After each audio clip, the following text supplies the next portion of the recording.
Wendell Potter, author of Deadly Spins, senior analyst with the Center for Public Integrity and senior fellow on healthcare at the Center for Media and Democracy. Wendell Potter, DELL Potter.com is his website.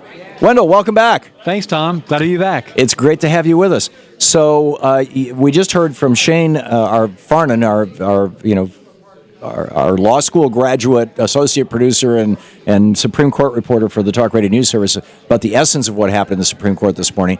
Were you there?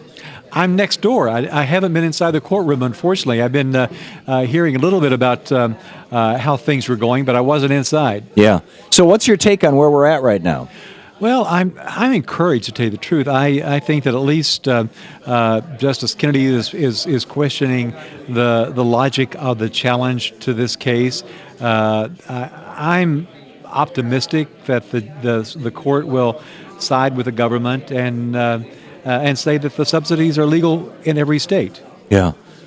You wrote a piece called "Obamacare Opponents Should Be Careful What They Wish For." You want to tell us about that?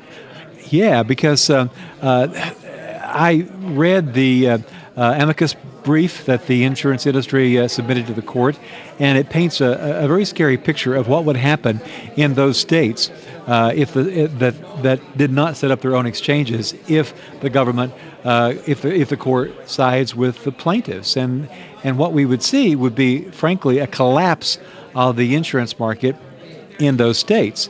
It would set up something called adverse selection that would lead to a death spiral. I know these are terms that people might have heard. They're used often inside the insurance industry.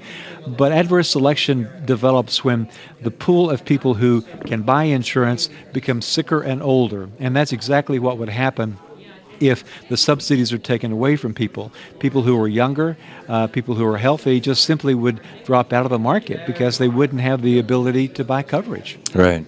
And how is this a problem for Republicans? I mean, they were just fine when 45,000 people, American citizens, were dying every year because 50 million people had no health insurance. The thing I think that would be different this time is that people would find that something that they had was taken away from them, millions and millions of people. And one of the things that the insurance industry noted is that we will not just simply go back to the way things used to be. It will destabilize the marketplace. In other words, we'll have something that happened like in Kentucky several years ago, when that state decided to try to force insurance companies to take all applicants, but didn't require anybody to buy coverage, didn't offer them subsidies. What happened is that more than 40 of the health insurance companies that were operating in that state left the market. Wow. Only 2 remained, and the price of health insurance went sky high, to the point that just very, very few people were able to buy coverage on their own. The same thing happened in New York.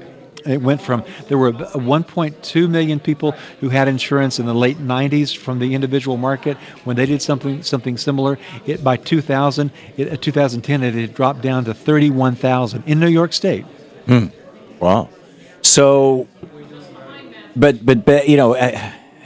I understand how bad it could get, but what do the Republicans do about that? My guess is what they would do about it is they would blame Obama and the Democrats, saying this law was not written right in the first place. There was a 5-word typo in one of the sentences, and therefore, bad Democrats. Look at this. All these people are going to die. There's no doubt they would attempt to do that. That's why I put the word spin in the title of my book. It's all about the spin. It's who believes what story when you have public policy at stake. And so there's no doubt they would attempt to do that. I tend to think, though, that people would be a bit more understanding of what was going on, that the law would fail because of the challenge by Republicans, and they would expect the Republicans to come up with some fix. And as you said earlier, they ain't got nothing. Yeah. It's an amazing moment. It's like I keep trying to come up with anything that the Republicans, or conservatives, I should say, because the Republican Party was once a progressive party in the days of Teddy Roosevelt and Abe Lincoln. Right. But anything that conservatives have ever done to move this country forward, and I can't come up with anything. It's pretty astonishing. Yeah. We have just a minute left, Wendell. I'm curious, what's the latest out of Vermont? There are advocates who are still thinking that the state can usher in a single-payer system by 2017. I think that's quite frankly not very realistic. There's some people who are trying to now, as a first step, work toward the expansion of primary care on a universal basis. I think that has a lot of merit. I think they're looking to see this as something they can do more incrementally than just doing it in one fell swoop. So how do they do that? Just build primary care clinics and say these are free, come on in?